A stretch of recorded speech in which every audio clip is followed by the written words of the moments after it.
Naibahagi ni Vince Flores ang saloobin niya kaugnay sa kanilang relasyon ni Tony Fowler. Ito ay matapos nilang muling nagkasagutan ni Tony dahil sa pagtaas niya ng boses kay Tironya aniya. Pakiramdam niya ay under na under siya sa relasyon nila ni Tony, gayunpaman aniya. Kailangan niyang tanggapin ito dahil alam daw niyang strong single mom ang pinili niya. Aminado si Vince Flores na pakiramdam niya ay under na under siya sa relasyon nila ni Tony Fowler matapos nilang muling nagkasagutan sa kanilang episode ng reality show nila.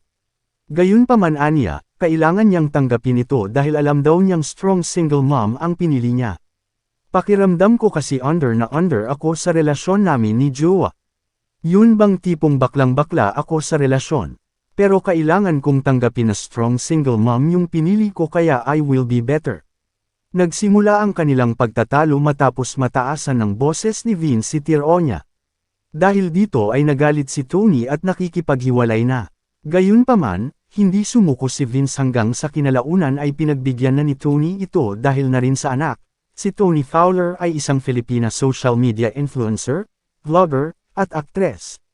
Siya ay nakilala sa kanyang mga online content, kabilang ang vlogs, challenges, at iba't ibang uri ng entertainment content na inilalathala sa kanyang mga social media channels.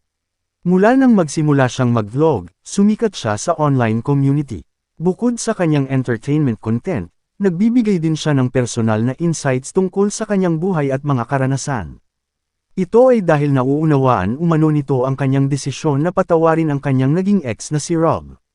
Siniguro niyang walang mangyayaring balikan sa kanila ni Rob Moya dahil mahal niya ang kanyang boyfriend.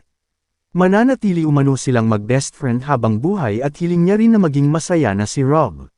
Binalika niya ang naging relasyon nila ni Rob na aniya ay hindi niya pinagsisihan dahil tanggap niya umanong may mga taong hindi man nakatakda na makatuluyan niya ay naging bahagi ng kanyang nakaraan. Humingi rin siya ng sorry hindi lamang kay Rob kundi pati sa mga supporters nila at sa mga mahal sa buhay ni Rob dahil napahiya umano niya ito. Hiling ni Tony Fowler na sana ay huwag siyang husgahan sa pagpapatawad niya sa kanyang ex.